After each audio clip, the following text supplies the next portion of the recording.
Today's read aloud is called Susan B. Anthony, an advocate for women's rights. Listen carefully to hear what Susan B. Anthony did to make the world a fairer place for women and to learn what other cause Susan worked for during her lifetime. Let's take a look at some vocabulary words in our read aloud today. The first word is abolitionists. People who worked to end slavery. The next word is ballots. Slips of paper used to cast or record votes. And the last word is suffrage, the right to vote. Let's begin. Susan B. Anthony was born a very long time ago in Massachusetts in the year 1820. When she was a little girl, she did not know that she would grow up to become so influential. But that was to be her destiny. Her family certainly helped to shape the person she was to become. Susan's family was different from many other families. They were Quakers. Susan's family did not judge people based on color or whether they were male or female. In their eyes, everyone was equal. But a long time ago, when Susan was a young girl, not everyone thought that way. For one thing, many people thought that it was more important for boys to be educated than it was for girls or people of color. How would you have felt about that? How would you feel if only boys could go to school? Susan was lucky because her parents did not agree with this view. They wanted their daughter to receive a good education. When Susan was 6 years old, she went to school. One day, a teacher at the school refused to teach Susan a difficult math problem because she was a girl. As a result, her parents decided that Susan should be educated at home. Later, Susan attended a Quaker boarding school near Philadelphia. When her parents struggled to pay the fees, however, she left school and finished her education at home. Later, Susan became a teacher. Susan eventually became a headmistress, or the person in charge of a school. Susan worked hard to help her family financially. Susan quickly discovered, though, that female teachers earned less money than male teachers for doing the very same job. When Susan was 29 years old, she left the world of education and settled in her family home. Susan's family was now living near Rochester in New York.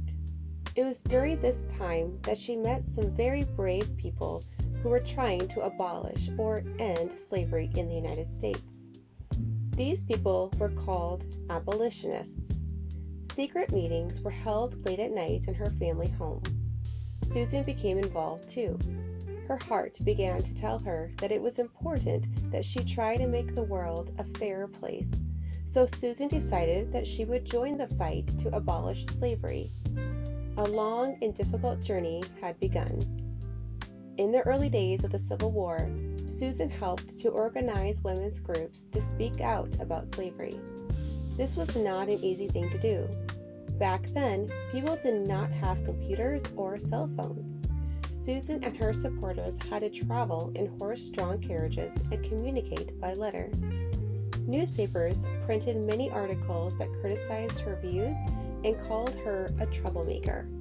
Susan did not care. She was fearless.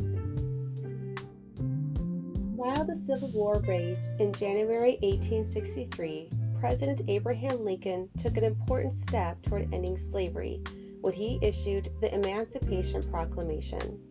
This proclamation, or statement, announced that the government intended to free all slaves in the United States. That meant that former slaves could make decisions about their own lives and that they could receive money for the work they did. In December 1865, after the Civil War, slavery was abolished, or ended completely. In the next few years after the Civil War, the law was changed so that former slaves became citizens, and male slaves were given the right to vote. Susan was very happy that former male slaves had gained these rights. She was extremely unhappy that women did not have the same rights. The next fight was about to begin.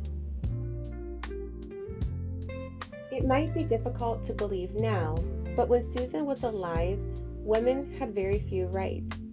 As you have discovered, back then many people did not think that it was important to educate girls. Women had very limited roles or small jobs in their communities.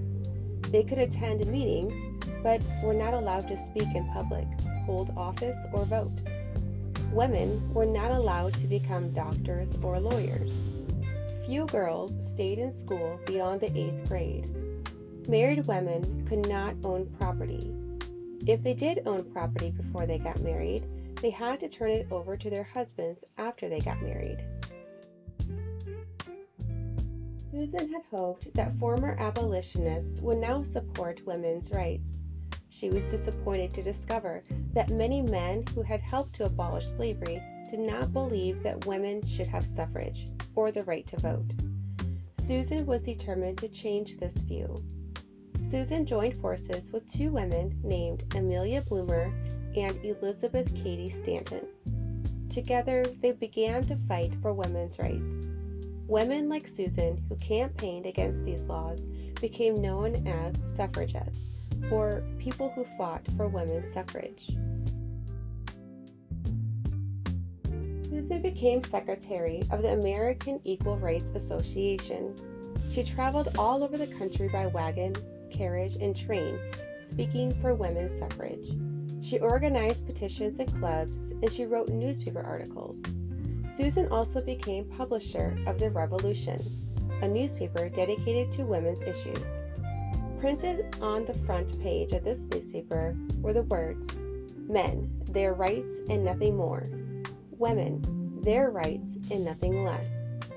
Susan invested her own money in the newspaper.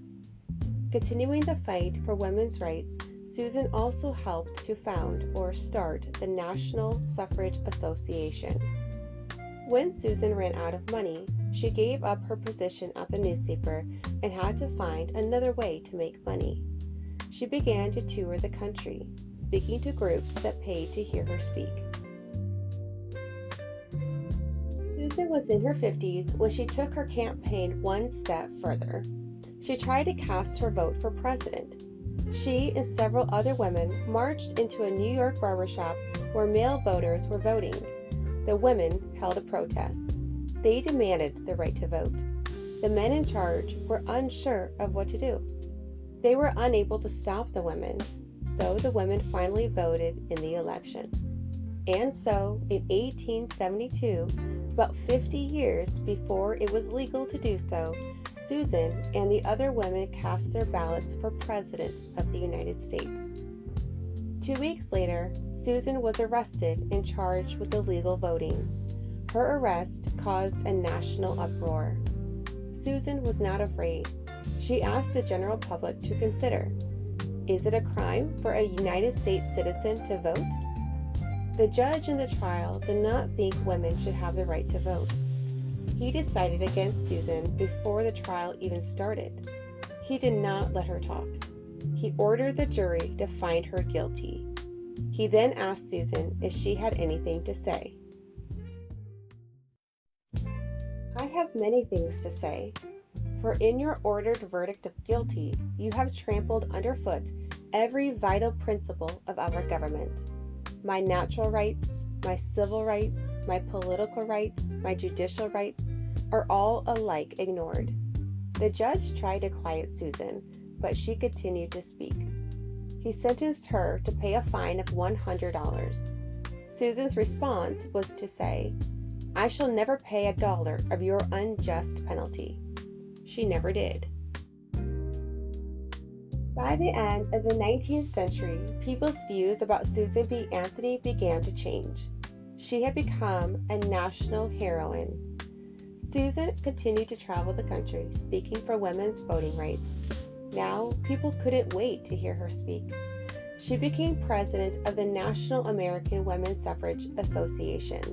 a job she held until the age of 80 when she retired. 6 years later, on March 13, 1906, Susan B. Anthony died in Rochester, New York. She had worked for more than 50 years, a half-century, for women's rights. Although she did not live to see women get the right to vote when the 19th Amendment to the Constitution passed in 1920, she had helped to make it happen. Susan B. Anthony was quite an amazing woman. She was prepared to stand up and fight for what she believed was right. Do you think you would have enough courage to do the same? Here are some discussion questions. Feel free to pause the video in order to allow time to think and discuss. What are the two causes for which Susan B. Anthony fought? From an early age, Susan B. Anthony believed that everyone should have equal rights. Why did she feel this way?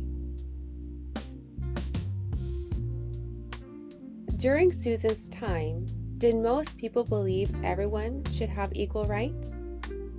How do you know?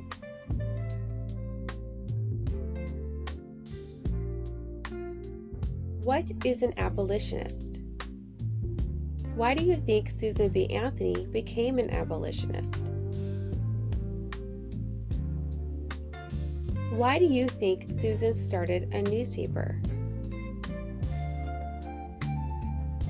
Apart from her newspaper, how else did Susan B. Anthony fight for women's rights? Susan B. Anthony used words to fight for the causes she believed in. Do you think using words is a good way to fight for equality or for a cause? Why or why not?